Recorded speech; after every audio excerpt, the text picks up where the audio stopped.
Are your knees hurting when you sit down or get out of a chair? Or when you go up and down the stairs and you're thinking, holy smokes, my knees are killing me. What the heck is going on? This is what we're talking about in this episode today. Hi, I'm Heike Yates, and I'm super excited that you're here with me on the Pursue Your Spark podcast and listening to our guest today and other episodes. You could be anywhere else on podcast land, but I appreciate that you're here with me, getting more information about your health, your fitness, and your wellness as an empty nester mom going forward in a vibrant second half of life. And before we dive in to osteoarthritis, if you want to get stronger, healthier, and take back your health, now that the kids are gone, the Empty Nest Reboot is your ticket. This is where we talk everything Pilates, fitness, especially for women over 50, and how important it is to change your habits, to adapt healthy habits, and implement intermittent fasting with your Pilates strategies to help you lean out, lose body fat, and move forward in a healthy way. So with that, my friends, let's dive into today's interview. I'm Heike Yates, a fitness and nutrition coach with 30 years of experience.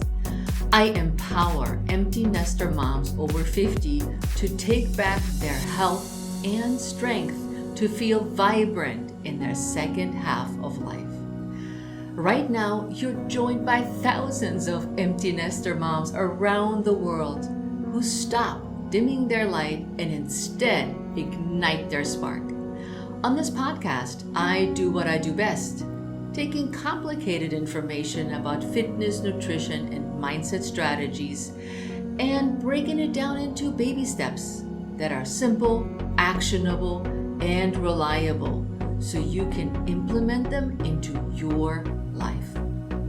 I regularly interview some of the most inspiring guests who share their honest stories on how they went from their worst to their best in life so that you know you're not alone in your struggles.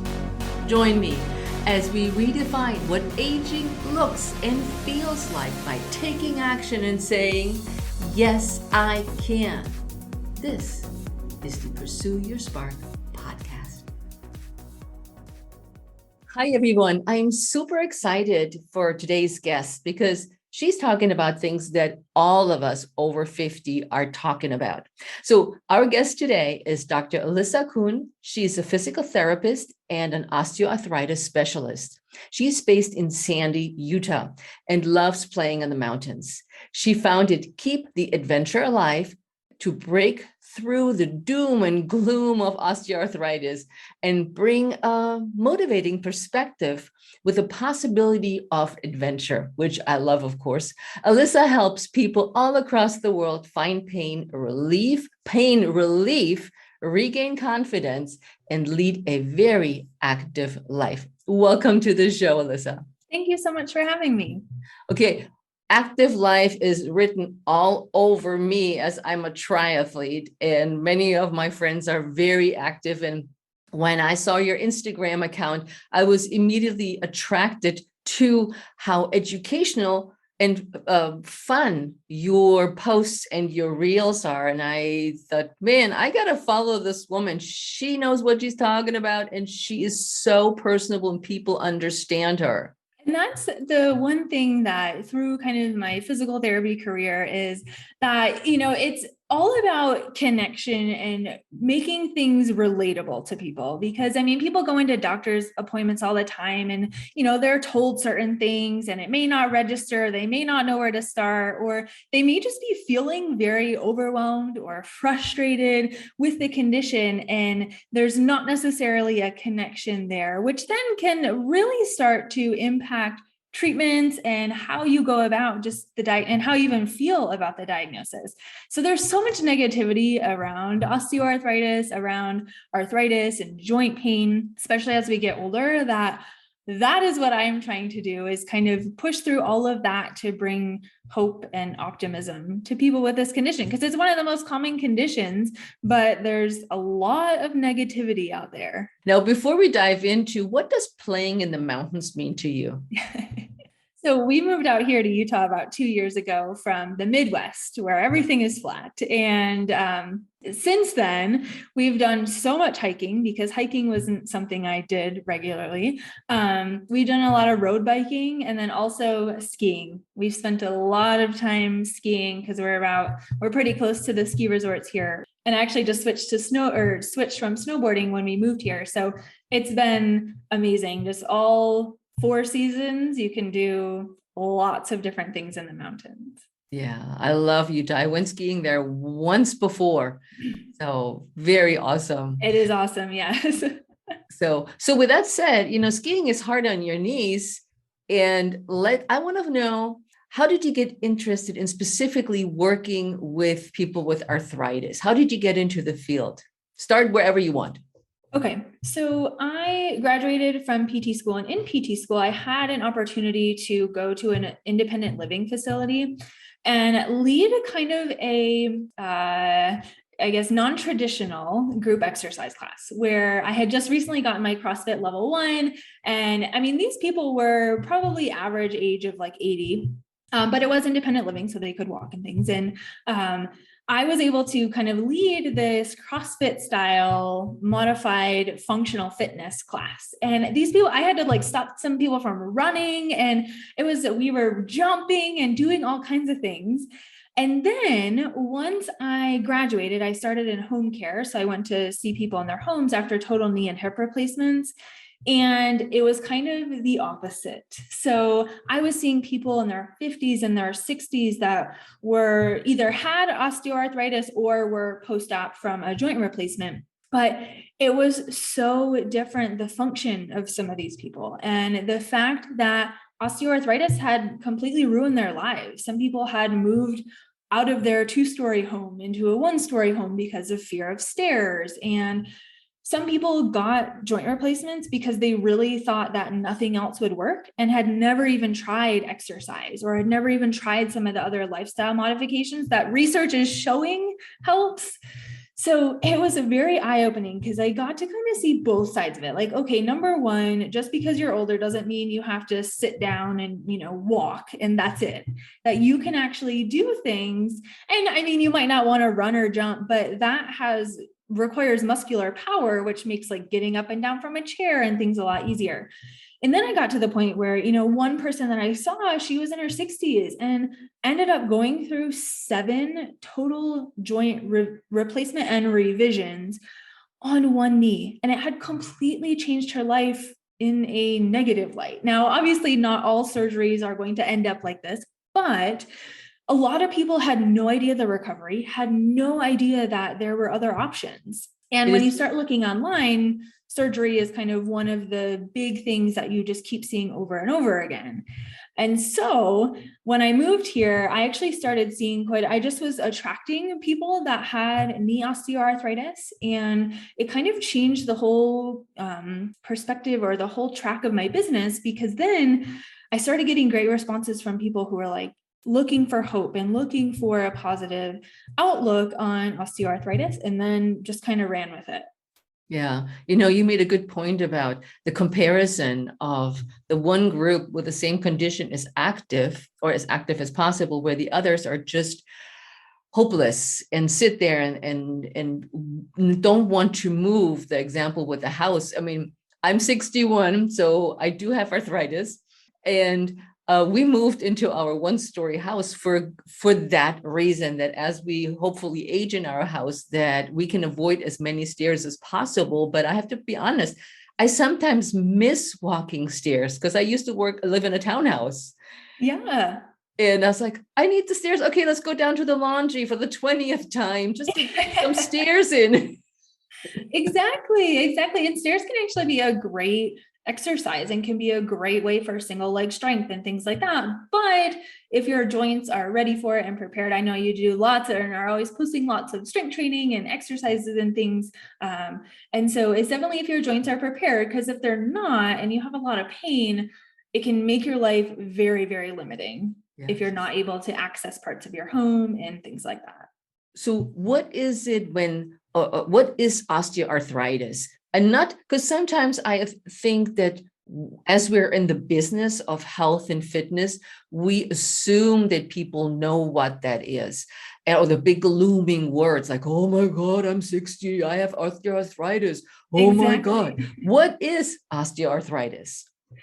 So it's kind of it's a type of arthritis, and a lot of times it gets kind of clumped under the umbrella term of arthritis. So a lot of times if people say, I have knee arthritis, most of the time they're talking about osteoarthritis, but there are other types of arthritis. So there's rheumatoid arthritis that has some other symptoms and it's more of an autoimmune condition. And then there's like psoriatic arthritis. But osteoarthritis is one of the ones that is typically referred to. And it's kind of characterized by three main symptoms. And it's hard because you can't just go to your doctor, do a test and say, oh, you have osteoarthritis. It's kind of a combination of a couple different symptoms, looking at your X-ray or MRI, and then kind of making a decision based upon that.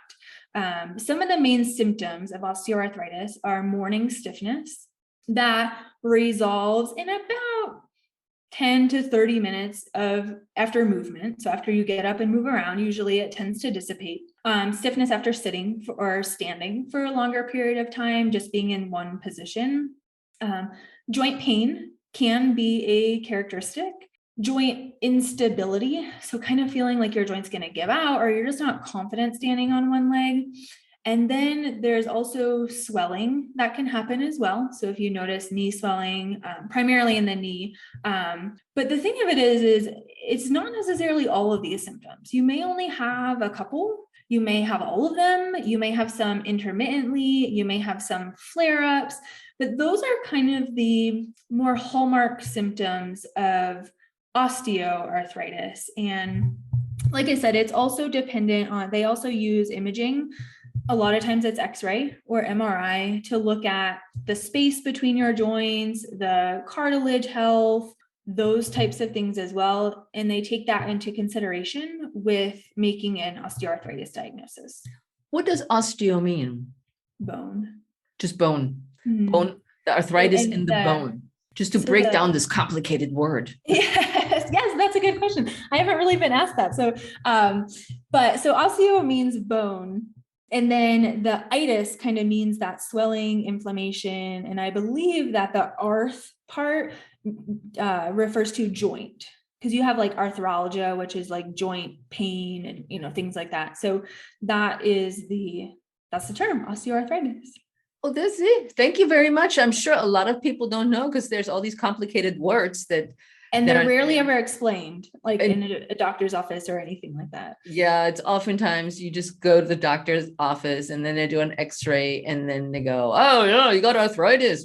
Yeah, you're already this old. Like, oh, maybe you should stop running. Oh, and they're like very, very general. And it's like, to me, it always feels like they just wait for you to get bad enough so they can operate on you, honestly.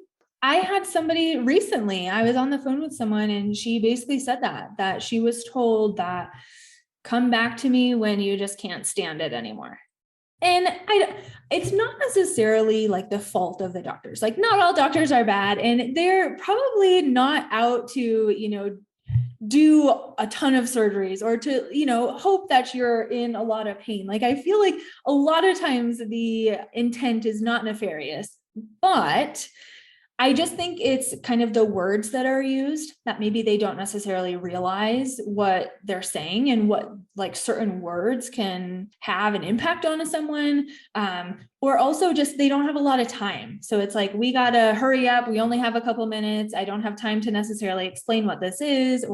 And they also have to know a lot about so many different conditions that they likely may not be totally up to date on the research and things like that, which is why sometimes like a rheumatologist may be able to help give a little bit more specific guidance. And even the same thing with all healthcare professionals. That's why I've kind of specialize in osteoarthritis. And if somebody has, maybe another condition, they may be better off going to see someone else. So it's kind of looking for that specialty when you are looking for a doctor, because I feel like a lot of times people have a hard time finding someone that, can understand and can give them more direction besides just the general, just lose weight and, take these medications and then just try to suffer through it until you're ready for a surgery, when who's ever ready for a surgery. So Right. that's kind of the tangent on that. I feel like a lot of times we kind of put the fault on the doctors when it starts there, but it's also, they have a lot going on too. And so it's knowing how to advocate for yourself, like knowing what questions to ask, knowing to ask for a referral to physical therapy or referral for exercise or something like that. That's what I think is so important about the education piece. And that's what kind of social media has brought to light, is just helping people kind of understand what to ask so that they have a better experience at the doctor's office. Yeah, I always tell my clients when they have something that I can't help them with, I'm like, go ask Dr. Google first. Yeah. Write down those questions that you have after you talk to Dr. Google, and then talk to your doctor about those questions, because you started to educate yourself a little bit about the condition that you have and the side effects. And like you said, not everybody's affected differently. And so that way you are not dumbfounded when you get there and think that they know everything. And I agree with that statement, Alyssa, that you just can't know everything. We don't know everything. Sure. Yeah, And it's, absolutely. yeah, and it's great to have a pool of professionals like you to help us along the way and get us in other spaces that we need to be. But is everyone equally affected by osteoarthritis? As far as like, once you hit a certain age, like, are you going to get osteoarthritis? Yep. Is it more men or women? Is it more heavier people, skinnier people, which is definitely one of my questions. Is there a connection between running and high impact exercises in relationship to osteoarthritis? So for the first part, are you guaranteed to have osteoarthritis? And it's kind of interesting because a lot of people think that answer is yes. Yep. And it's really not. Now, it does affect a large portion of the population. And just because you have, knee pain one day doesn't particularly mean it's arthritis. You have to have consistency in symptoms. And just because your knee is stiff, maybe because you were sitting weird, doesn't particularly mean you have osteoarthritis either. It's, like I said, a combination of those symptoms, and then also visually looking on your x-ray. It is more common in women, and I can't particularly find much research on as to why. There is some connection with menopause and some fluctuating hormones that I've kind of seen some surface level things on. So it is commonly or more commonly impacted in women. And one of the interesting things is through these research studies is, are women more likely to report symptoms? Are women more likely to seek out help versus males? So it's kind of interesting, but most of the studies do point to it's more common in women. It's more common as you get older, just because you're starting to accumulate more inflammation. You're starting to just get a little bit of joint breakdown just from this wear and tear phenomenon. But the bigger picture is that you're just starting to accumulate more of this inflammation, that if we're not necessarily taking some of the steps to avoid that or lessen some of this low-grade inflammation, then you just continue to accumulate it and it can start to irritate your joint.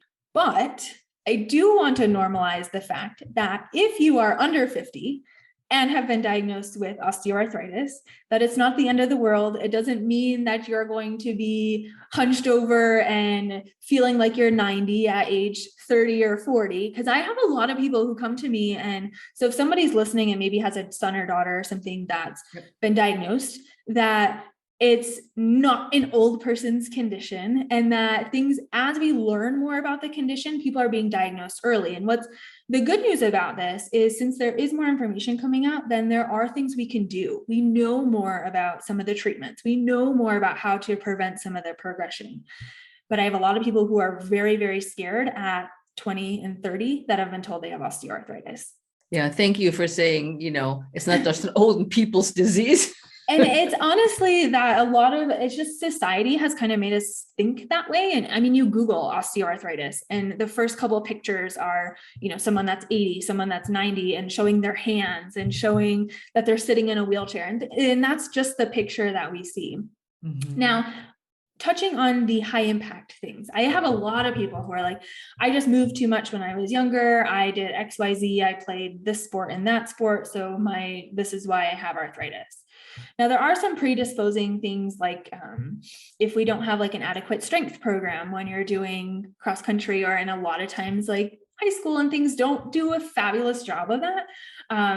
But genetics plays a part. So you have these things but a lot of people try to just demonize movement. I moved too much when I was younger. And honestly, sometimes it's the opposite, that we don't move enough, or that we don't do enough of the right movement, getting variety and things like that. Because it's actually been shown that running does not increase osteoarthritis, but you have to have the right strength and the right power and the right mechanics in order for running to feel good. They have done lots of different studies on running because it's really demonized in the arthritis world. But it can actually be helpful, that it doesn't particularly progress anything as long as you are prepared and strong enough to do it. I actually get a lot of people with knee osteoarthritis in particular back to high impact stuff. So jumping and running and making these things possible again. And if you're listening and you're like, well, I don't really need to jump, but if you can jump and if you can tolerate it, then it can open doors to all sorts of different things. Sitting in a low chair, well, if you have the power, you can stand up. Stairs is another one. A lot of people have problems with stairs. If you have the power to be able to jump, then those things become a lot easier. Because a lot of times when people have osteoarthritis, they're told, slow down, be careful. People walk around like their joints are made of glass and they don't really move very quickly. And so that's why some of those tasks like stairs and getting up from low chairs, bathtubs, get really hard, because you need to be able to generate strength more quickly to be able to do these things. Now, of course, we're not just going right into jumping, going right into that. There is a progression to be able to get there. So if you're listening and have osteoarthritis, please don't go jump right now. There is a step-by-step process on how to get there. But like Alyssa jumping and like, oh yeah, I'm listening to the podcast. Let me do that. Please don't do that. Please don't do that. You may hurt yourself. But it's like you said, there's a protocol to get back to that strength that may have, in my opinion, also contributed more to that arthritic condition. And I'm a long distance runner. I'm an Ironman. So I've been I put a lot of miles on my body. Sure. And when I said, oh, I have arthritis, or my knees are swollen, usually my clients say, oh, it's all this running you were doing. You used to be a bodybuilder, all this heavy pressing the weights. And I was like, well, I'm 61 too. It just probably runs in my family too, because my mom has crappy knees, like you said, with the DNA. Sure. And, but I am, that's why I'm so excited to have you on the show, but I'm not defeated by arthritis. So what are some of the big myths, before we get into like more of what you have to share about what we can do about it, is what are some of the big myths or misinformations? And you already touched a little bit on it, that hold us back from moving. Yes. So honestly, the biggest thing that I find with people and osteoarthritis is just the feeling of discouraged. They're feeling discouraged. And a lot of that stems from the myths. One of them being wear and tear. It does, to a certain degree, have an impact on your joint symptoms. So for example, like if you are only walking, or maybe have done just a high volume of walking or running or whatever it may be, and your joints weren't exactly prepared. A lot of times this is like manual work. Like if you do a lot of manual lifting and things and develop spine osteoarthritis or something like that, a lot of times that can be that repetition, but your body wasn't really prepared for it. A lot of times, like if a manual worker isn't particularly, well, I would hope that they would do that, but a lot of times they're not training for their job. They're not, doing strength training to help make their job easier. So repetition does have an impact. But the thing that I don't like about the wear and tear, a lot of people are told this, it's just from the wear and tear on your joints. What this insinuates is you had something, now something is gone, and there's nothing you can do about it. And a lot of times it's described as cartilage. I don't have any cartilage, so therefore I can't regrow it. Let's do surgery, or let's start exploring these other options. When in reality, and there's been a lot of research coming out recently about, this is when the term inflammation kind of came in, because osteoarthritis is caused by a combination of factors. Like you had mentioned, genetics. A lot of people look at genetics and say, my mom had bad knees, my knees are going to be bad, and there's nothing I can do about it. When there is also some things that do contribute to the irritation. Yes, genetics plays a part. You may have a predisposition, but you can control your symptoms. You can control how they impact your life by controlling some other lifestyle factors that are tied to inflammation. So this is when movement can play a big part. This is when food and the whole anti-inflammatory diet kind of came in. Certain foods can impact how your joints feel. The more adipose tissue that you have, so the more fat tissue you have, the higher level of inflammation that you have in your bloodstream, which is why losing weight can be helpful, not only in the sense of relieving pain from the joint itself mechanically, but also reducing that inflammation. So there are a lot of factors that go into the treatment and kind of preventing the progression of osteoarthritis that you can control. You don't surgery is not inevitable because you have osteoarthritis.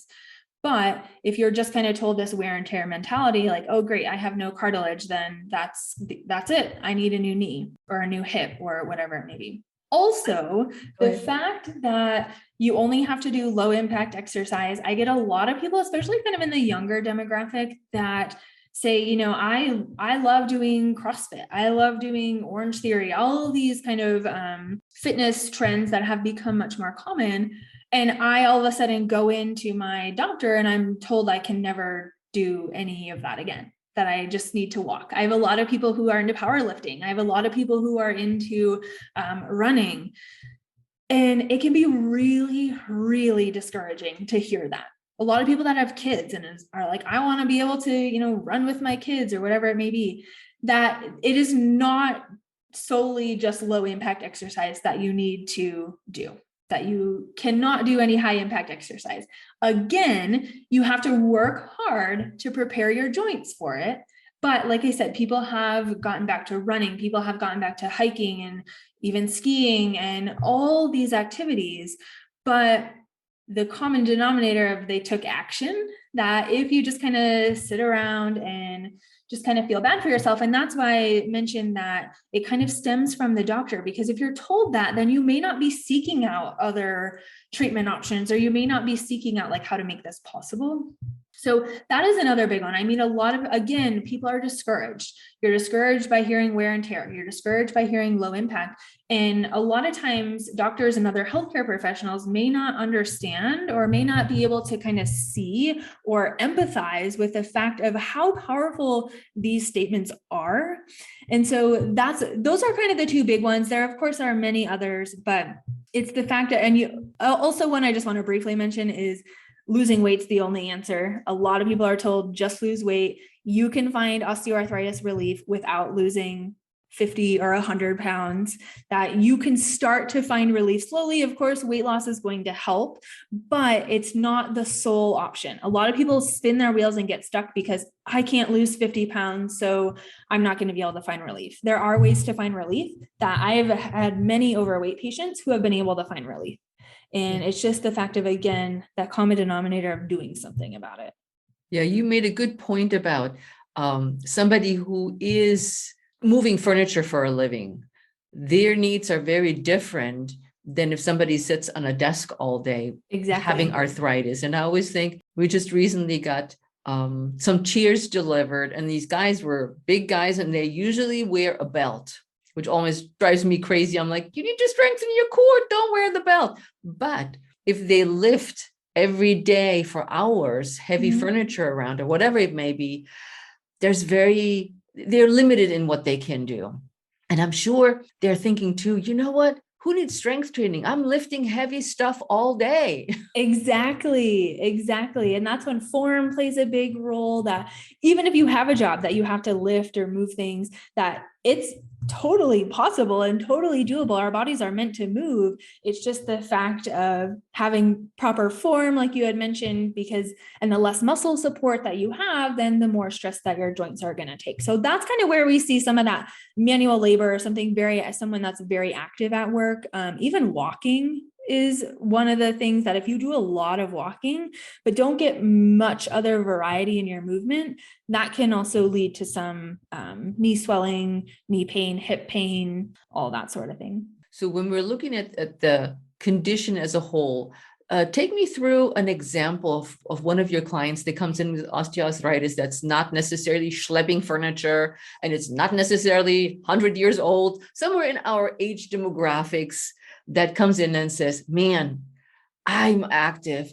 I got arthritis now, and my knees are the most that I hear complaints about. How about you? Yes. And I get some hips too. But knee osteoarthritis is the most common, just because our knees play such an integral role, weight bearing and things like that.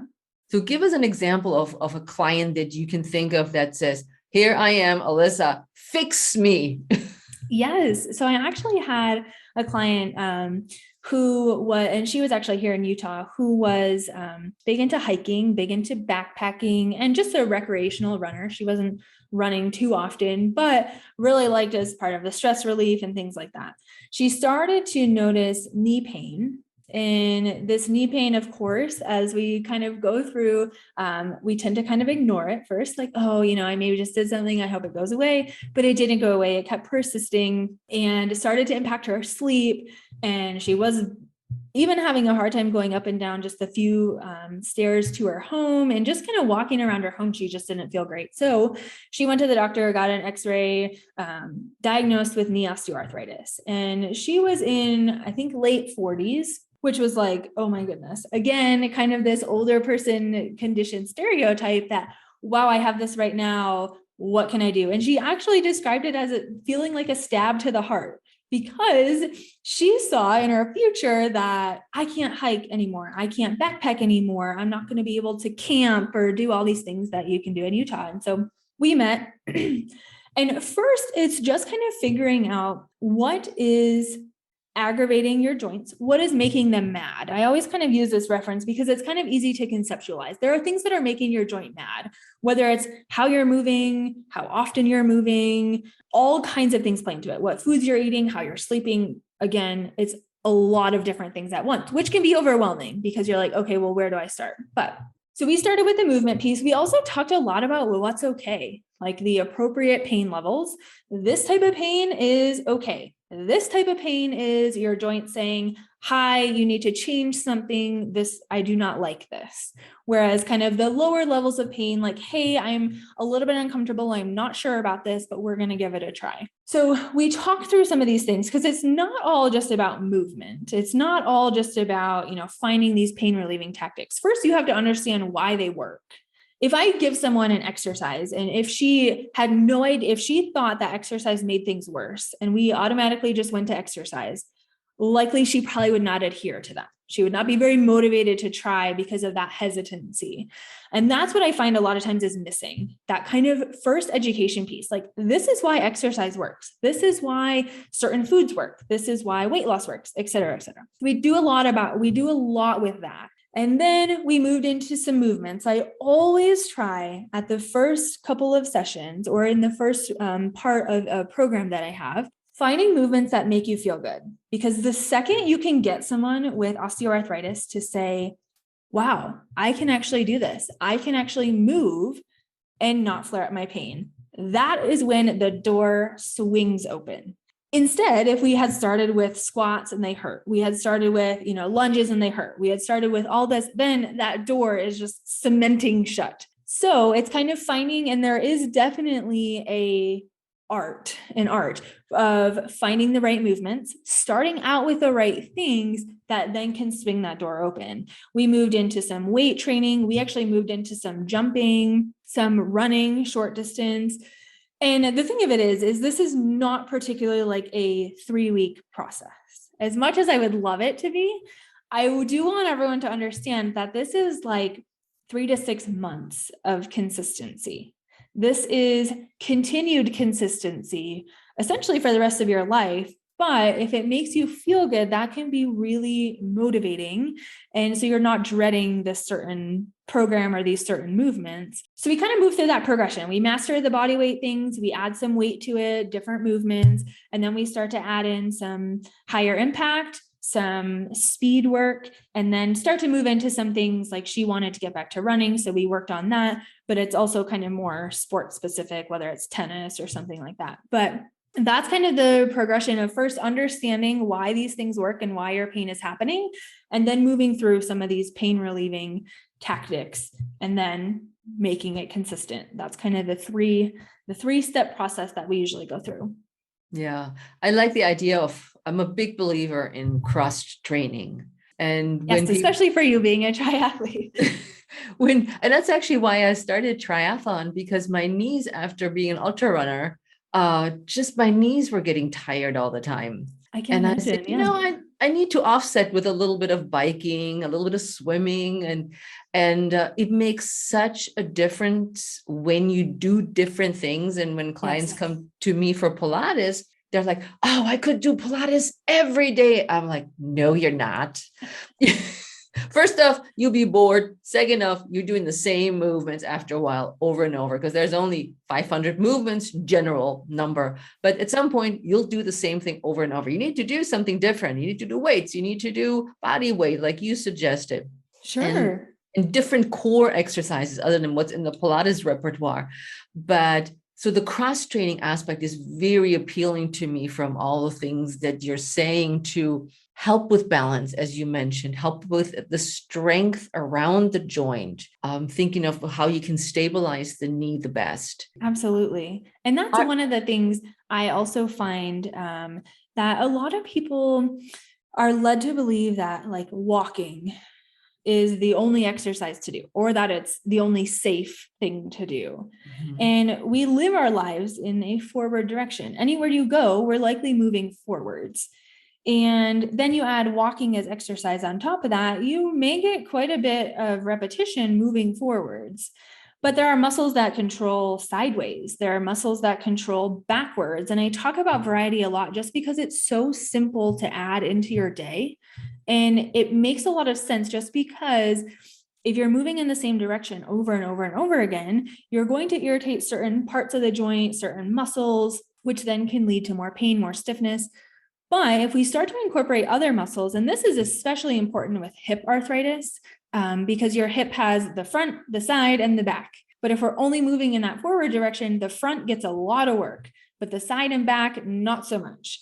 So even just simply moving sideways and moving backwards, being careful at first because it can feel kind of weird, but stepping backwards, moving in these different directions can help to kind of alleviate some of that pain. And it's kind of amazing how just that simple thing alone can give people the confidence to say, oh, wow, walking forwards doesn't feel great, but walking backwards does. Again, starting to kind of swing that door open to, okay, maybe I can actually do something about this. So those are kind of two simple things that if you like to walk, or if you like to kind of do one monostructural activity over and over and over again, adding in that variety is absolutely key. And Pilates has a ton of variety in it. Trying different things can be so helpful. Yep, I love that, because I always call it one-dimensional, because triathlon is one-dimensional. You swim forward, you bike forward, you run forward. Exactly, yeah. It's very true. And I love it when you do those side movements and people go, "Oh my God, I'm so weak. I can't stand on one leg." Exactly. Even if you like, I do it every once in a while too. And it's like your hips kind of start to get tired even after just a little while. And so it can be pretty eye-opening to try it. Yeah, absolutely. So this is a great variety of movements. And I think that many people that are listening to this episode will see, oh, you know what? First, I need a good diagnosis. What do I have? Then I need a good team that doesn't scare me away from being active. Yes. And Absolutely. third, I need to work with somebody that I trust. And that makes a big part. Like I said, I always tell people that, don't just use the first opinion, whether it's a doctor, a surgeon, a physical therapist, a personal trainer, whatever it is. If you're not vibing with them, or you don't feel that they listen, or you don't feel respected, or they're not understanding what you're looking for, then there are so many professionals. And like I said, some specialize in certain things and some don't particularly have a ton of knowledge in certain conditions, which is understandable, but find someone who does. There are so many people out there. I know it can be a little hard, but find these questions and start there. Now, the diagnosis is helpful just to kind of rule out some other things, but a lot of times it's that conservative management. Give it a try first before you meet with a surgeon. Even if you're told you walk in there and you have bone on bone arthritis, a lot of times you're sent directly to the surgeon. Try conservative management consistently. So give it a few weeks. It's not going to be like a couple of days and you're going to notice a huge difference, but give it a consistent try for like 3 months. Be honest with yourself with consistency, because that's another part. If you work out maybe, or if you exercise or move once a week, or kind of more consciously once a week, you're likely not going to see results. So we have to be honest with ourselves. We tend to overestimate the amount we move, but being conscious about it, and not just necessarily going out for a walk. It's walking is okay, but adding in that variety, doing things that are going to help you. And then you may actually be surprised at how much of a difference it can make. But we have to try conservative management first. Research is pointing to at least try it. Not going to work for everyone, and that's fine, but you'll feel much more confident about your decision for surgery as well, versus going into it like, I am backed into a corner. I don't really know what else to do. This surgery, I guess, is what I'm going to do. And a lot of people are out there trying to avoid it, which is understandable. So there are options. And that's kind of one of the biggest things that I want people to know, is that there are options. This was really amazing. And I think you touched on a lot of things today that I get questions about, or I heard people ask me, and what do I do? And I want to stay active. So this was brilliant. So thank you for sharing all your knowledge about osteoarthritis. Absolutely. And I hope it helps someone out there. I know, some people will like, and I always find that they don't know enough about things. They, totally. as in our listeners, there's so much stuff out there and they're really not sure what's the next best thing. Sure. Or where do I go from here? Or, oh, I did not know that I actually can get my butt ski moving and do more than just walk when I have osteoarthritis. Exactly. So these are awesome tips. So Alyssa, how can people connect with you? Where are you? Where can they find you on social media? I'm everywhere. So if you're on a social media platform, I likely have an account there. I would say probably Instagram would be the best. So if you just search Adventure Alive. I also have a YouTube channel that people can find a lot of information. If you just search my name, Dr. Alyssa Kuhn, you search Arthritis Adventure, I will come up. And then I have TikTok, I have all sorts of things, but Instagram and YouTube are probably two of the best. And then keeptheadventurealive.com is just my website. Thank you so much. I really appreciate sharing all your knowledge and having you here on the show, and not just on Instagram. I always feel like when I interview guests, they become my friends. Exactly. Like, this is great. Exactly. No, I love it. I love it. And I want to encourage the listeners of this episode, whenever you listen to it, number one, share it with somebody that you know has osteoarthritis, who doesn't know diddly squat about it or has preconceived notions about it. And the other thing I always encourage you guys to do is reach out to us. You have the handles in the link in the show notes. So no problem. You don't have to pull over and write something down or say, oh my God, what was that again? It's all in the show notes when the episode airs. You can reach out to Alyssa, but also reach out to us on social media and say, hey, this was an amazing episode. Or I have a question about this. How do I do that? Or if you want to work with Alyssa, you can find her on her website. I'm sure she's not only in Utah, but she's all over the world with her clients, helping them deal with osteoarthritis and live more active lives. So reach out to us, because this is not just a one-way street where she and I talk and you go, oh, that was great, I'll listen to that. No, we want you involved in our conversation. So with that, my friends, we're out of here. And thank you so much for joining us again on the Pursue Your Spark podcast. Until next time, ciao. Thank you. Thank you.